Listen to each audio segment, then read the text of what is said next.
What if the smartest thing you say is nothing at all? Why do truly intelligent men speak less but influence more? There's a quiet strength in restraint. Today we're unlocking its secret. Welcome to Stoic Bridge, the bridge between ancient wisdom and modern life, guiding you through life's storms with calm and resilience. In a world full of noise, opinions, and endless chatter, the men who leave the deepest impact often say the least. But don't mistake their silence for weakness. It's intentional, purposeful, powerful. Today we'll explore the quiet discipline that sets intelligent men apart, not through how much they speak, but through what they choose not to say. You see, the most intelligent men I've encountered across conversations, coffee shops, and Stoic philosophy share a rare trait. They don't speak to fill silence. They don't waste energy trying to prove their intelligence. And they never let careless words undermine their credibility. This isn't about being perfect, it's about being intentional. Through years of observation and reflection, I've discovered 7 simple phrases that intelligent men consistently avoid. Why? Because over time, they've learned these phrases don't reflect confidence. They reveal ego, fear, or resignation. So if you've ever wondered how to carry yourself with more presence, speak with more purpose, and lead without saying too much, this message is for you. Let's peel back the curtain and uncover the hidden power behind what wise men don't say, and why it just might change the way you speak, think, and lead. 1, I already know that. Picture this. Someone begins explaining something to you, something you've encountered before. And before they finish their sentence, your instinct responds, "Yeah, I already know that." It seems harmless, maybe even confident. But beneath that reflex lies something far more dangerous, a closed mind. Truly intelligent men know better. They understand that the moment you believe there's nothing left to learn, you've unknowingly slammed the door on growth. And sometimes that door doesn't open again until life forces it to. Years ago, I learned this lesson the hard way. I was working alongside a mentor, one of those rare individuals who radiated quiet wisdom, the kind of man who didn't speak unless he had something meaningful to say. We were going over a process I had done more times than I could count. He began offering insight, and without thinking, I cut him off. "Yeah, I know that already." He paused, looked at me, not with anger but with a silent weight, and moved on. It wasn't until later that night that it hit me. I hadn't just interrupted him. I had robbed myself of a perspective forged through experience, lessons not found in any manual or tutorial. He had lived through problems I hadn't yet imagined, and I had chosen to tune out his wisdom. That moment taught me this. When we say, "I already know that," we're not showing intelligence. We're revealing ego, arrogance, dressed in the armor of competence. Stoic philosophy sees through this mask. Marcus Aurelius warned clearly, "You cannot learn anything when you think you already know everything." The Stoics understood that the ego's desire to appear wise is often the very thing that keeps us from becoming wise. It tricks us into thinking we're standing on solid ground, when in truth we're simply balancing on the shaky surface of pride. True intelligence doesn't resist new input, it seeks it. Because knowledge isn't a trophy to be won and displayed. It's a river, always flowing, always shifting. You can step into the same spot twice, but the current is never quite the same. I once saw a master carpenter listening intently as a young apprentice explained a technique. He had surely known the method for decades, but he listened carefully, nodded thoughtfully, and even thanked the apprentice for sharing. Curious, I asked him why. He smiled and said, "Because sometimes the way someone else sees it teaches you something new." That's not just humility, that's wisdom. So the next time you catch yourself thinking, "I've heard this before," pause. Listen anyway. not to flatter the speaker, but to honor the possibility that hidden within their words is something you've never noticed. Even if you don't learn something new, you've done something powerful. You've practiced humility. You've shown respect, and in time, that makes you someone worth listening to. The Stoics call this mastery of the self, the ability to set aside ego in pursuit of truth, the strength to remain a student of life, always, because in the end, it's not how much you know, it's how open you are to knowing more. Next, let's explore the second phrase intelligent men avoid, one that quietly kills possibility before it's even tried. 2, that's impossible. Imagine standing at the edge of a path you've never walked, fog ahead, uncertainty thick in the air. Most people hesitate, some step back, and a few, like Robert, simply shake their head and say, "That's impossible." I once worked with Robert, a man whose presence commanded respect, sharp, polished, seasoned. He carried himself with the calm authority as of someone used to handling pressure without ever flinching. He was the kind of leader others leaned on. But there was one habit of his that quietly undermined that strength. He was quick, too quick, to dismiss new ideas. Anytime a bold suggestion surfaced, whether it was about entering a new market, improving a broken system, or approaching a difficult client, he'd instinctively respond with 2 words, "That's impossible." At first, it didn't seem like a flaw. It sounded pragmatic, cautious, even responsible. Who has time to chase unrealistic dreams, right? But over time, I began to see the cost. Each time he uttered those words, it wasn't really the idea he was rejecting. It was a reflection of something deeper. He wasn't describing reality. He was describing himself, his own limits, his own fear. Fear of the unknown, fear of being wrong, fear of making an effort and still falling short. And that's the most deceptive kind of fear. It wears the mask of logic and maturity. It sounds like wisdom, but underneath, it shrinks us. It convinces us that unless we can see every step of the path ahead, we shouldn't even try. The Stoics saw through this illusion centuries ago. Seneca once said, "We suffer more often in imagination than in reality." And that's exactly what Robert was doing. He wasn't evaluating risk. He was rehearsing failure in his mind before reality even had a chance to play out. Years later, I found myself in a situation that felt eerily similar. A project came along that seemed destined to collapse. The budget was tight, the deadline was absurd, the team was new and untested. All logic screamed, this won't work.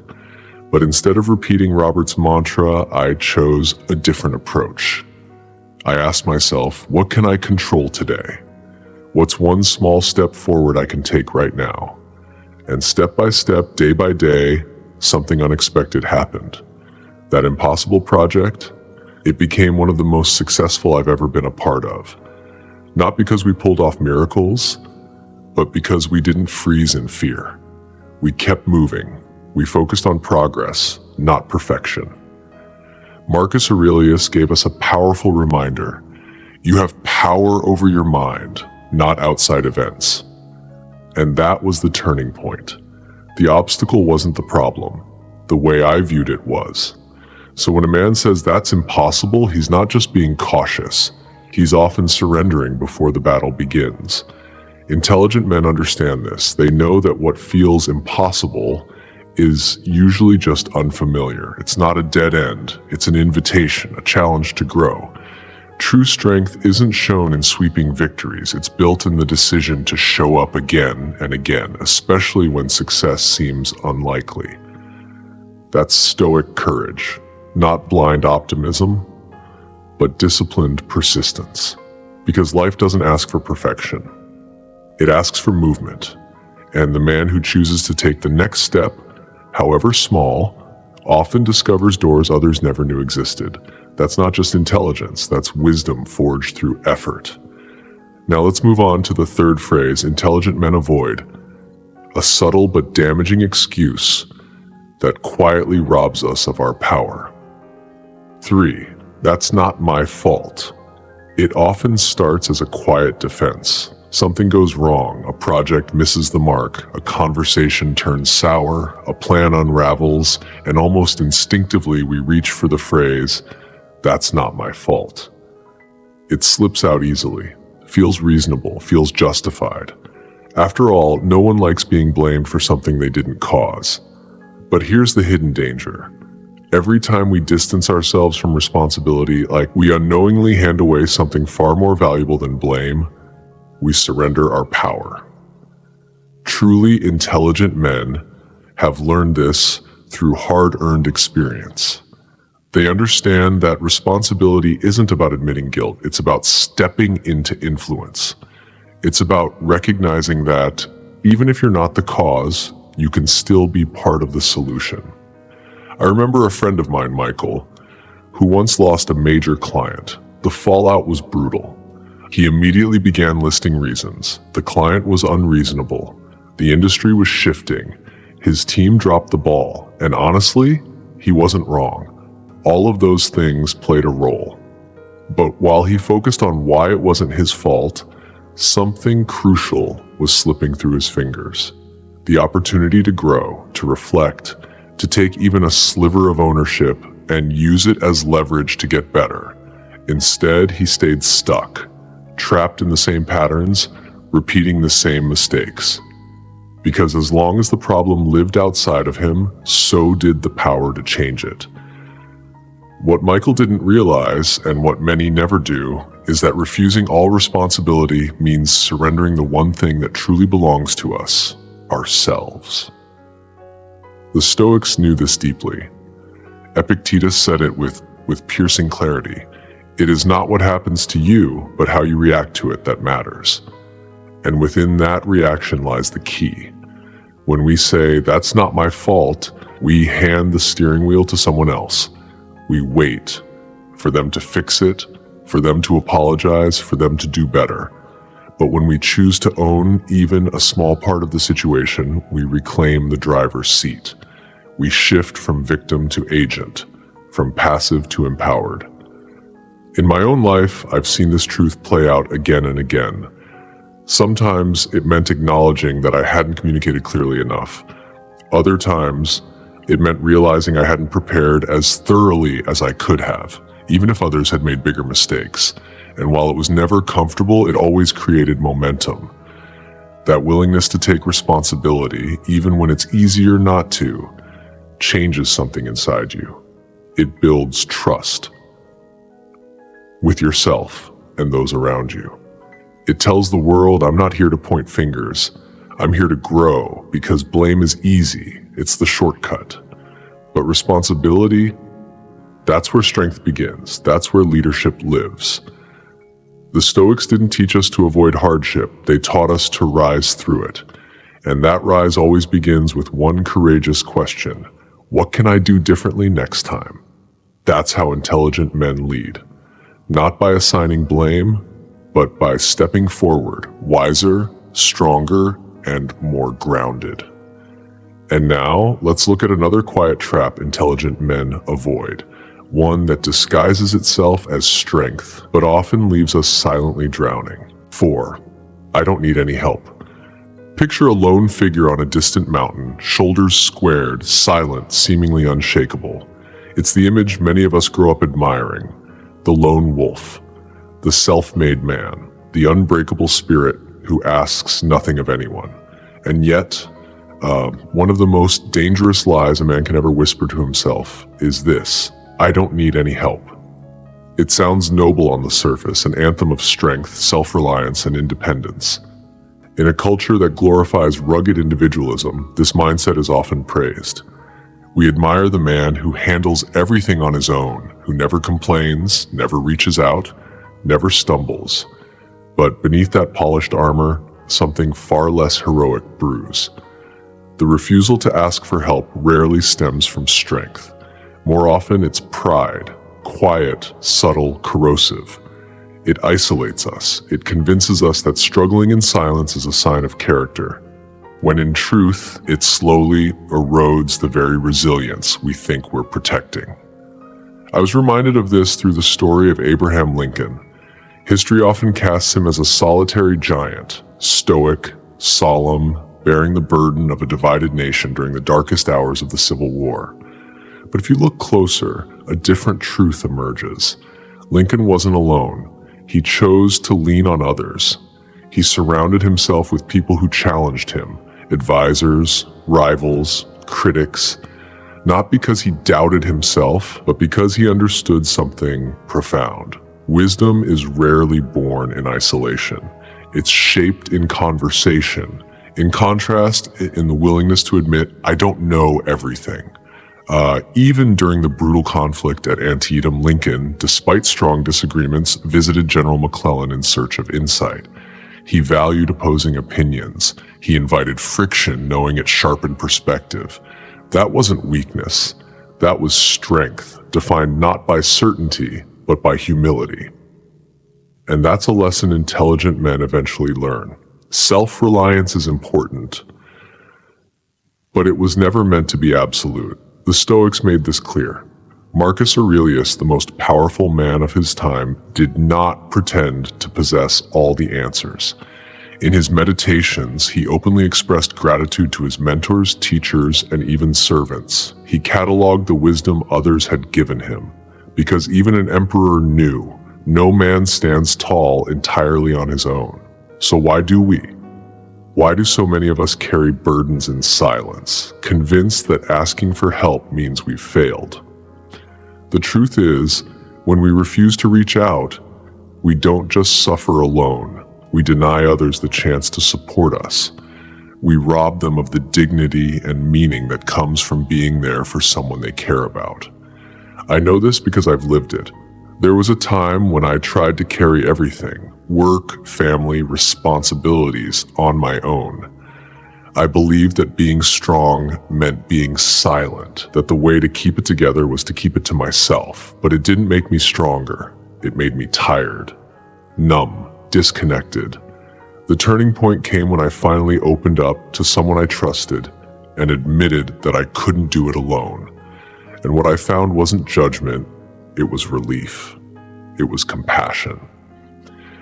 And in that moment, something inside me shifted.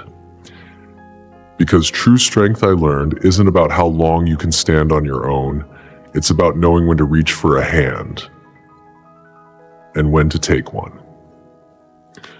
Stoicism reminds us, we are not islands. We are threads in a larger fabric, woven together through mutual support. Epictetus said it best, no man is an island. When we pretend we are, we go against the very nature of what it means to be human. Asking for help doesn't diminish strength, it defines it. Because it takes courage to admit we're not invincible. It takes honesty to say, I'm overwhelmed. And that right there is the mark of wisdom, of a man who understands that strength isn't about isolation, it's about connection. So the next time you feel yourself holding back, whispering, I've got this, I don't need anyone, pause. Ask yourself, is that strength speaking, or is that pride in disguise? And remember Lincoln, a man who stood tall not because he stood alone, but because he stood with others and because of them. Next, we'll tackle another limiting belief, one that disguises itself as humility, but often becomes the quiet killer of dreams. 5. I'm too old for that. It usually starts as a quiet whisper, a passing comment wrapped in humor, or maybe just a tired sigh. I'm too old for that. At first, it seems harmless, practical even. But if you listen closely, beneath that soft deflection lies something much heavier, resignation. It's the belief that the best chapters have already been written, that the ink is dry, the story's over, and what remains is just the slow drift of routine. And yet, this belief, this one simple phrase, closes more doors than failure ever could. Intelligent men recognize it for what it is, not just a limiting thought, but a toxic one. It doesn't arrive loudly, it seeps in slowly, eroding purpose, numbing curiosity, and quietly surrendering the life that's still waiting to be lived. But life, if you're still breathing, hasn't given up on you. I once came across the remarkable story of Harry Bernstein. At 93 years old, after a long life as a magazine editor, a husband, a father, he sat down to write his first book. He called it The Invisible Wall, a memoir about growing up in a poor English mill town divided by religion and prejudice. It was rejected, then rejected again. But Harry didn't stop, and at the age of 96, his book was finally published. It received international acclaim, was translated into multiple languages, and touched readers around the world. He didn't stop there. He went on to write 3 more books, all after the age many had written themselves off. What moved me most wasn't his success, it was his mindset. The courage to believe that, even in his 90s, he still had something worth saying. That his story mattered. That his life wasn't winding down, it was still unfolding. And here's the truth. That kind of courage isn't rare. It's not reserved for the exceptional. It's a choice we all face, often more than once. Do we listen to the voice that says it's too late? Or do we ask instead, what's still possible? The Stoics were crystal clear about this. To them, age had no bearing on the soul. Marcus Aurelius reminded himself daily that death could come at any moment, not as a morbid thought, but as motivation. To live now, to live fully, to stay curious, grounded, and engaged in the world. Because growth doesn't end with age, it deepens, it ripens. I've seen men in their 60s start businesses, mentor younger generations, even pick up new languages. And I've seen others no older shrink beneath the weight of regret, convinced their chance had passed. The difference wasn't ability, it wasn't circumstance, it was mindset. A man who says, "I'm too old for that," closes the door with his own hand. But a man who asks, "What can I do now?" he steps back into life, and life often steps forward to meet him. Age doesn't disqualify us from boldness, it enhances it. With experience, with clarity, with resilience, these are not signs that the journey is over. They're the tools of someone who's just getting started, again and again if needed. And that truly is the Stoic path, to keep learning, to keep striving, to keep showing up, right to the final breath, because as long as we are here, there is still work to be done, still love to give, still wisdom to offer, still life to live. If this message resonated with you, give this video a like, and don't forget to subscribe, because every time I uncover a new perspective, I want you to be the first to hear it. Now let's continue. The next phrase, "intelligent men avoid," may sound innocent, but it's where potential quietly goes to die.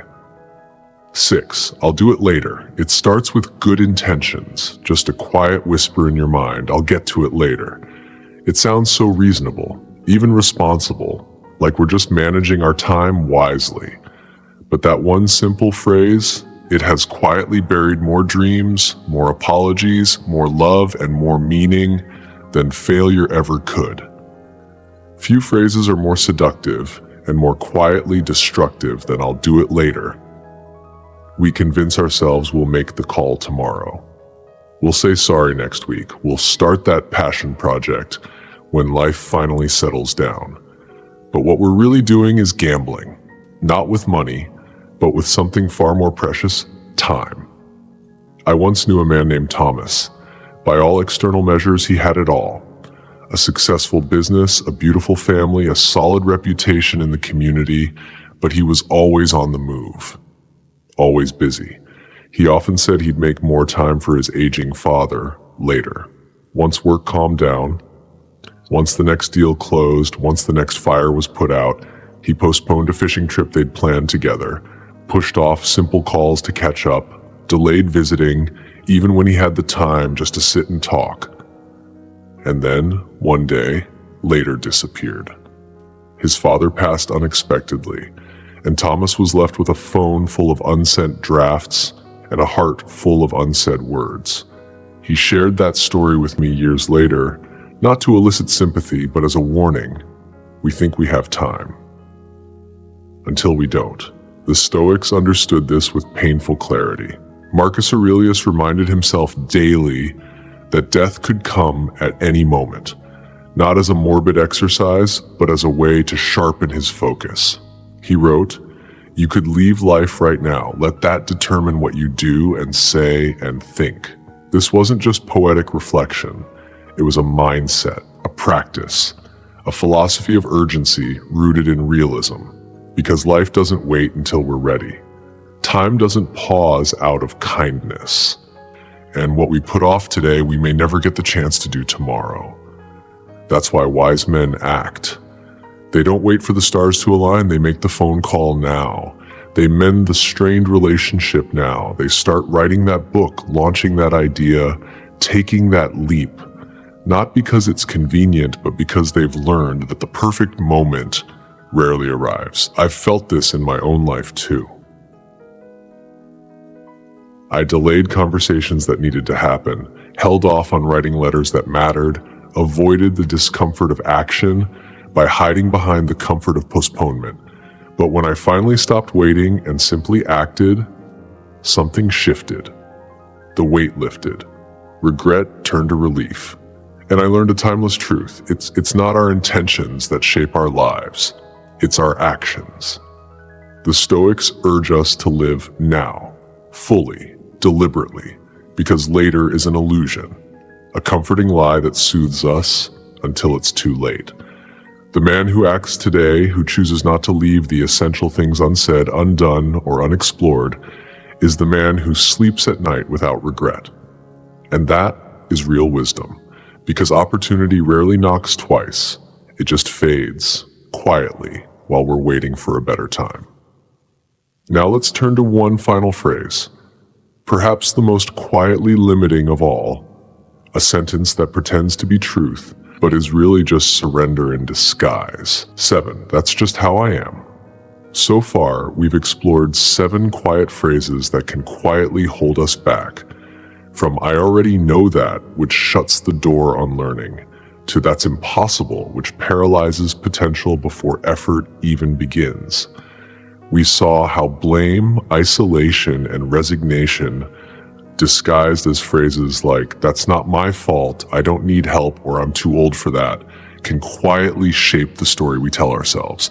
We confronted the trap of "I'll do it later," and finally we dismantled the belief embedded in "that's just how I am." If you've ever said one of these things, even just in your own mind, trust me, you're not alone. I've said them too. More than once. More than I'd like to admit. But here's the truth. Intelligent men aren't the ones who never stumble. They're the ones who pause, reflect, and choose differently next time. That's what we're doing here. Not striving for perfection, but practicing awareness. Choosing growth, one thoughtful decision at a time. So let me ask you, which one of these phrases spoke to something deep inside you today? Was it the urge to finally let go of "that's just how I am"? Or the quiet decision to stop putting things off before later turns into never? Whatever it is, this is your invitation to shift from reflex to reflection, from habit to intention, from excuse to evolution. Because wisdom isn't a destination, it's a path walked with curiosity, humility, and a quiet determination to keep moving forward, even when no one's watching. And if today's message stirred something in you, pass it on. Share this video with someone who's walking the same path of self-mastery. And if you haven't already, gently tap that like button, ring the bell, and subscribe. Not just to support the channel, but to stay connected as we keep learning, growing, and choosing the wiser path together. See you in the next video. So far, we've explored 7 quiet phrases that can quietly hold us back, from "I already know that," which shuts the door on learning, to "that's impossible," which paralyzes potential before effort even begins. We saw how blame, isolation, and resignation, disguised as phrases like "that's not my fault," "I don't need help," or "I'm too old for that," can quietly shape the story we tell ourselves. We confronted the trap of "I'll do it later." And finally, We dismantled the belief embedded in, that's just how I am. If you've ever said one of these things, even just in your own mind, trust me, you're not alone. I've said them too, more than once, more than I'd like to admit. But here's the truth. Intelligent men aren't the ones who never stumble. They're the ones who pause, reflect, and choose differently next time. That's what we're doing here, not striving for perfection, but practicing awareness. Choosing growth, one thoughtful decision at a time. So let me ask you, which one of these phrases spoke to something deep inside you today? Was it the urge to finally let go of that's just how I am, or the quiet decision to stop putting things off before later turns into never? Whatever it is, this is your invitation to shift from reflex to reflection, from habit to intention, from excuse to evolution. Because wisdom isn't a destination, it's a path, walked with curiosity, humility, and a quiet determination to keep moving forward even when no one's watching. And if today's message stirred something in you, pass it on. Share this video with someone who's walking the same path of self-mastery. And if you haven't already, gently tap that like button, ring the bell, and subscribe. Not just to support the channel, but to stay connected as we keep learning, growing, and choosing the wiser path together. See you in the next video.